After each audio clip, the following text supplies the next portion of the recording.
সকাল ভোর ৫টায় উঠে মাত্র ২ ঘন্টায় আমি কিভাবে সংসারের সারাদিনের সমস্ত কাজকর্ম গুছিয়ে তারপর চাকরিতে যাই, আজকে সেই ভিডিওটাই আপনাদের সাথে শেয়ার করব।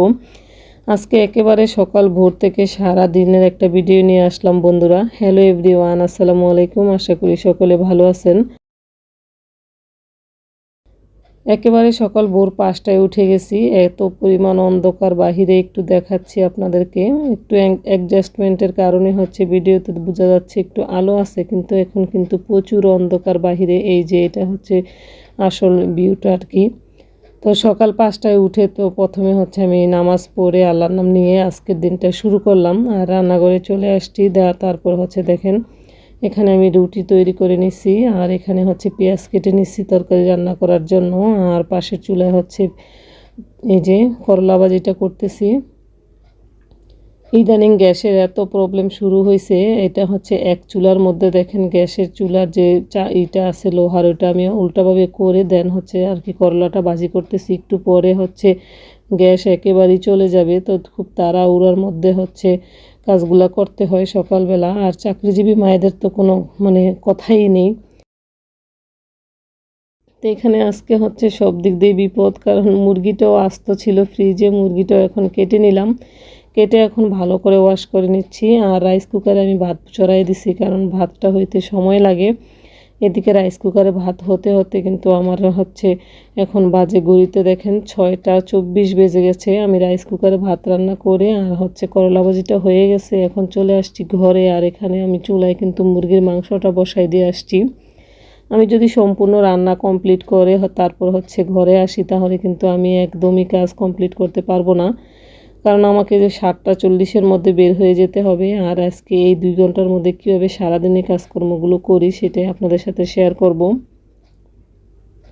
এখন আমি ঘরে এসে, যেহেতু আমি সারা দিনই বাইরে থাকি, ঘরের কোনো কাজকর্ম সেভাবে করা হয় না। এই জন্য সমস্ত কাজগুলো কিন্তু আমি সকালবেলায় করে থাকি। এখানে গতকালকের যে কাপড়গুলো ভিজা ছিল, এগুলো আমি ক্যাবিনেটে যেভাবে হ্যাঙ্গার করে দিয়ে থাকি। আমি আরেকটা ভিডিওতে শেয়ার করছিলাম, পুরো ওই ভিডিওটা চাইলে আপনারা দেখে নিতে পারেন। ভিজা কাপড় অল্প জায়গায় কিভাবে আমি ব্যবস্থা করে শুকাই, সেই ভিডিওটা একটা আপলোড করা হয়েছে। এখন আমি আমার ফার্নিচারগুলো মুছে নিব, কারণ এই কাজগুলো আসলে প্রতিদিন না করলে এত পরিমাণ ধুলাবালি জমে যায়। আর আমরা যারা চাকরিজীবী মায়েরা আছি, দেখা যায় শুক্রবারে এত পরিমাণ কাজের প্রেশার থাকে, সব কাজ একসাথে করে উঠা হয় না।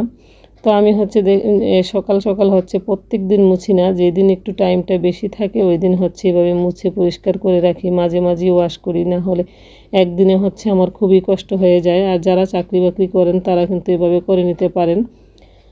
আর যারা ঘরে থাকেন, বাসায় থাকেন, কোনো প্রকারে কাজকর্ম করেন না, আপনারা সকাল সকাল ঘুম থেকে উঠেও কিন্তু এভাবে কাজগুলো করে নিতে পারেন। যেসব বোনেরা বা ভাবিরা চাকরি বাকরি করে না, তারা আমি দেখছি শুধু শুধু সকালের টাইমটাই ওনারা একেবারে শুয়ে শুয়ে অলসতা একদিন পার করে দেয়। দেখা যায় ঘুম ভেঙে যায়, তারপরে ঘুমের ভান করে শুয়ে থাকে। ৮টা ছাড়া ঘুম থেকে উঠবে না, ৯টা ছাড়া উঠে না। অনেকে তো এমনও ফ্যামিলি আছে, আমরা দেখি যে কোনো বাসায় ৯টার সময় গেলাম, দেখলাম যে সেই বাসায় এখনও ঘুম থেকেই উঠে নাই। তো আসলে সকাল সকাল ঘুম থেকে ওঠা কিন্তু স্বাস্থ্যের জন্য ভালো। যে early to bed early to rise একটা কবিতা ছোটোবেলায় পড়ছি না আমরা, যে আর্লি ঘুমাবেন, আর্লি ঘুম থেকে উঠবেন, এটা কিন্তু স্বাস্থ্যের জন্য ভালো। বেশি রাত জাগা কিন্তু এখন ডাক্তাররা নিষেধ করে, বেশি রাত জাগা ভালো না। আমার কিন্তু ঘরে সমস্ত কিছু মুছামুছি করে দেন আমি ঘর ঝাড়ু দিয়ে দিছি সবগুলা রুম। এখন বাজে দেখেন কয়টা, 7টা বাজে না এখনও। আর এখন চলে আসছি আমার রুমে। এখন আমার একটা নতুন যুদ্ধ শুরু হবে, এই যে তাকে উঠাইতে হবে। আমি প্রত্যেক দিন 7টা বাজার আগে থেকে তাকে ডাকা শুরু করি। এই যে তাকে বলতেছিলাম যে উঠো, না হয় আমি স্কুলে চলে যাব, তোমাকে তালা মেরে একা ঘরে রেখে। এই কথা বললেই সে উঠে যায়। তো সে বলতেছে আরেকটু পরে উঠবো। আমি তাকে হাতে সময় নিয়ে ডাকাডাকি শুরু করি, না হলে তার উঠতে একটু সময় লাগবে। আর আমাদের ঘরে 6:30টার পর থেকে কেউ কিন্তু বিছানায় থাকে না, সবাই উঠে যায়। আর একে আমি 7টার আগে আগে উঠিয়ে ফেলি। যেসব আপুরা বাসায় থাকেন, কাজকর্ম করেন, তারপরও দেখা যায় সারা দিন রান্নাবান্না খাওয়া দাওয়া নিয়ে একেবারে দিন চলে যায়, সময় পান না। আপনাদেরকে আমি একটা সাজেশন দিব, সেটা আপনারা একটু আর্লি ঘুম থেকে উঠে যদি সংসারের কাজগুলো করতে শুরু করেন, দেখবেন সমস্ত কাজ গুছিয়ে আপনার হাতে অনেক সময় থেকে যাবে। আর যারা আমরা চাকরি বাকরি করি তারা কিন্তু খুব আর্লি ঘুম থেকে উঠি, আর আমার কিন্তু ঘরের কোনো কাজ বাকি নাই যে এই কাজটা আমি করিনি। আজকে কিন্তু আমি দেখাবো আপনাদেরকে 2 ঘন্টার মধ্যে আমি কত কাজ করি। এই যে এখানে আমি আনায়ার সাথে একটু দুষ্টুমি করে ওর ঘুমটা ভাঙিয়ে দেন হচ্ছে চলে যাব আমি কাপড় ওয়াশ করতে। ঘুম থেকে উঠে যখন নামাজ পড়ার জন্য অজু করি তখন হচ্ছে আমি এই যে বালতিতে কাপড় ভিজিয়ে রেখে গেছিলাম। এই কাপড়গুলো প্রায় 1 ঘন্টার উপর ভিজিয়ে রাখছি। তো কাপড়গুলো ওয়াশ করে আমি ফ্রেশ হয়ে তারপরে এই যে এখানে আনায়াও উঠে গেছে, ওকেও ব্রাশ দিয়ে গেছিলাম। সে হচ্ছে উঠে ব্রাশ ট্রাশ করে রেডি হয়ে বসে আছে। এখন আমি তাকে স্কুলের ড্রেসটাও পরিয়ে দিলাম। আর সবাই একটু মাশাল্লাহ বলে দিবেন। এখন হচ্ছে তাকে আমি নাস্তাটা খাওয়াবো, দেন আমিও খাবো। আমার হচ্ছে 2টা রুটি খাই, তো রুটি খেতে বেশি সময় লাগে না। তো এই যে এখন তাকে আমি খাইয়ে দেন হচ্ছে আমি রেডি হব। আজকে যে টিপসগুলো দিলাম আপুরা, আপনারা যদি এভাবে করে দেখবেন আসলে আপনার সারা দিনের কাজ আপনি মাত্র 2-3 ঘন্টার মধ্যেই সকালে ঘুম থেকে ওঠার পর একেবারে কমপ্লিট করে সেরে ফেলতে পারবেন। আসলে আপনি যদি আগেই প্ল্যান করে থাকেন যে কোন কাজটার পর আপনি কোন কাজটা করবেন, তাহলে কিন্তু আপনার কাজগুলো একেবারে দ্রুত শেষ করতে পারবেন। আর আগের দিনই চিন্তা ভাবনা করে রাখবেন আর কালকে আমি কি কাজটা করব। আমি সবসময় এই রুটিনটা ফলো করি। আজকের কাজ কমপ্লিট হওয়ার পর আমি হচ্ছে কালকের কাজটা মনে মনে একটা প্ল্যান করে ফেলি যে কালকে এই কাজগুলো আমি করব। দেখেন এখন বাজে 7:30টার উপরে বেজে গেছে, আর আমি এই যে ঘরটার সমস্ত কিছু বন্ধ করে আল্লাহর নাম নিয়ে এই যে চলে আসছি স্কুলে। আর আনায়ার ছুটির পর হচ্ছে আনায়া এই যে আমি তো স্কুলেই থাকি, আর আনায়া হচ্ছে এই যে দেখেন এখানে মাঠি হচ্ছে ও খেলা করে, ওই যে ও ঝালমুড়ি খাইতেছিল। আর আমি হচ্ছে এখন অফ পিরিয়ড, তো আমি একটু আপনাদের সাথে দেখাচ্ছি। এখন বাজে হচ্ছে 12:30টার উপরে বেজে গেছে। আর একটার সময় হচ্ছে লাঞ্চ টাইম দিবেন, তা আমি হচ্ছে ছুটির পর একসাথে আনায়াকে নিয়ে আর কি বাড়িতে আসব। তার হাতে সে হচ্ছে যেভাবেই আমাদের স্কুলটা একটু দেখাই দিলাম। আর সে হচ্ছে এভাবেই হচ্ছে স্কুলে এই যে এই পাশে হচ্ছে বসে খেলা করে। আর আমাদের স্কুলের মধ্যে ওই যে দেখেন এক খালা হচ্ছে দোকান আছে, ওই দোকানে সে খায়, প্রত্যেক দিনই খাওয়া দাওয়া করে। আর আমি হচ্ছে তার জন্য টিফিনও মাঝে মাঝে নিয়ে যাই।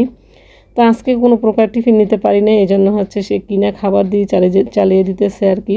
তো স্কুল ছুটির পর হচ্ছে বাসায় চলে আসছি। বাসায় এসে এখন হচ্ছে আমরা খাবো। তো আনায়ার আমি গোসল করে দেন হচ্ছে দুপুরের লাঞ্চটা করতেছি। এখন হচ্ছে 2:30টার বেশি, 3টা প্রায় বেজে গেছে। 3:30টার পর হচ্ছে আবার বাচ্চারা চলে আসবে পড়তে, তো খুব তাড়াহুড়া করে হচ্ছে খাবারটা খেয়ে নিচ্ছিলাম। ভিডিওটা দেখতে দেখতে ভিডিওর কোন অংশ যদি ভালো লেগে যায় প্লিজ আমার চ্যানেলটার সাথে থেকে যাবেন আর একটু লাইক দিয়ে দিবেন, কারণ আপনাদের একটা লাইক আমার ভিডিওটাকে অনেকের কাছে পৌঁছে দিতে সাহায্য করবে। তারপর হচ্ছে আমরা খাওয়া দাওয়ার পর হচ্ছে আমাদের পোষা প্রাণীগুলোও তো খেতে হবে। তো আমি হচ্ছে এখন কবুতরগুলোকে একটু দেখাই দিচ্ছি আপনাদেরকে। এখানে কিছু কবুতর ডিম পাড়ছে আবার, তো আমি ওদেরকেও খাবারটা দিব। দেন হচ্ছে আমার স্টুডেন্টরা চলে আসবে, ওদেরকে হচ্ছে পড়াতে হবে। আসলে একটু টাইম মেনটেন করে কাজ করলে কিন্তু আপনি একটা দিনেও প্রচুর কাজ করতে পারবেন, ঘরে বাইরের সমস্ত জায়গায় হচ্ছে সামলাতে পারবেন। অনেক আপুরা আছে ঘরে থেকে শুধু বাচ্চা আর খাওয়া দাওয়া রান্নাবান্না করে কিন্তু দিনের সমস্ত দিনটাই নষ্ট করে ফেলে। আমি বলবো আপনারাও যদি করতে চান, ইচ্ছা থাকলে উপায় হয়, আপনারা শুরু করেন, ইনশাল্লাহ একদিন না একদিন আপনার সফলতা আসবেই। আমি এখন হচ্ছে বিকেলের টাইমে আর কি, বিকেলের টাইমে হচ্ছে সবগুলা কবুতরকে এই যে ঘরগুলো দেখতেছিলাম ওদের কি অবস্থা, তারপর হচ্ছে কবুতরকে খাবার দিয়ে দিব। আমি কিন্তু সারা দিনে আমার সংসারের পাশাপাশি দেখেন আমি কিন্তু চাকরিও করতেছি।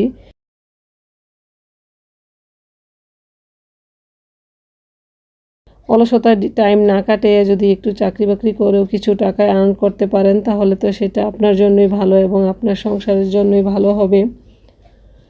যেসব আপুরা ঘরে বসে থাকেন চিন্তা করছেন আপনার দ্বারা কিছুই হবে না, আমি পারবো না, তারা আমি বলবো এখন থেকে শুরু করে দেন। আমি কিন্তু এই বিকালের সময়টা অনেক মানুষ হচ্ছে সে হেলায় হেলায় সময় নষ্ট করে, আমি কিন্তু এই বিকালের টাইমটা দেখেন হাজার হাজার টাকা কিন্তু ইনকাম করতেছি টিউশনের মাধ্যমে। যেই বিকালের সময়টা অনেক মানুষ দেখবেন 2-3 ঘন্টা খালি শুয়ে থেকে ঘুমায় সময় নষ্ট করে, আমি সেই সময়টাকেও কাজে লাগিয়ে কিন্তু টাকা ইনকাম করতেছি। তা আপনারা চাইলে এভাবে ইনকাম করতে পারেন। আর এখন হচ্ছে সন্ধ্যার আগে আগে এখন হচ্ছে আমি একটু বিকালে নাস্তা তৈরি করতেছি। এখানে হচ্ছে আজকে অন্যরকম একটা নুডলস তৈরি করব। যেদিন হচ্ছে শর্টকাটে করি সেই দিন হচ্ছে আর কি এভাবে নুডলসটা রান্না করি। আজকে হচ্ছে এটা শুক্রবারে, এখন গ্যাসের প্রবলেমের কারণে হচ্ছে বিকেলে কোনো প্রকার নাস্তা তৈরি করি না, কিনা খাবার দিয়ে চালিয়ে দিই। তো শুক্রবারে দেখলাম গ্যাসটা আবার চলে আসছে ভালোই, বিকেল টাইমে দেখলাম যে প্রচুর গ্যাসের মানে গ্যাস চলে আসছে। তো এই জন্য হচ্ছে এখন একটু নুডলস রান্না করে দিতেছি। আর যেহেতু আমার হাতে সময় নাই, এই জন্য হচ্ছে আমি ডাইরেক্ট তরকারি যেভাবে রান্না করে পুরন দিয়ে সেভাবেই হচ্ছে নুডলসটা করতেছি। এভাবে করলেও কিন্তু নুডলসটা খেতে খুবই মজা হয়। এই যে আমি পাশে চুলায় গরম পানি ছিল, গরম পানি দিয়ে দিলাম, ও সামান্য পরিমাণ গরম পানি দিয়ে ঢেকে দিলে কিন্তু নুডলসটা হয়ে যায়। আপনার আলাদা সিদ্ধ করার মতো কোনো মানে টাইম নষ্ট হবে না, আলাদা সিদ্ধ করে ছেঁকে অনেকটা ঝামেলা মনে হয় আমার। তো আমি মাঝে মাঝে দুই প্রকারই রান্না করি, এভাবে হচ্ছে শর্টকাটে রান্না করে ফেলি। আমার আজকের ভিডিওটা কেমন লাগলো আপুরা অবশ্যই কমেন্টে জানাবেন। আর আপনারা আপনাদের টাইম মেনটেন কীভাবে করেন আমাকে কমেন্টে জানাতে পারেন। সকলে ভালো থাকবেন, সুস্থ থাকবেন, আমাদের জন্য দোয়া করবেন। আপনাদের জন্য রইল অসংখ্য দোয়া। আসসালামু আলাইকুম, আল্লাহ হাফেজ, থ্যাংকস ফর ওয়াচিং।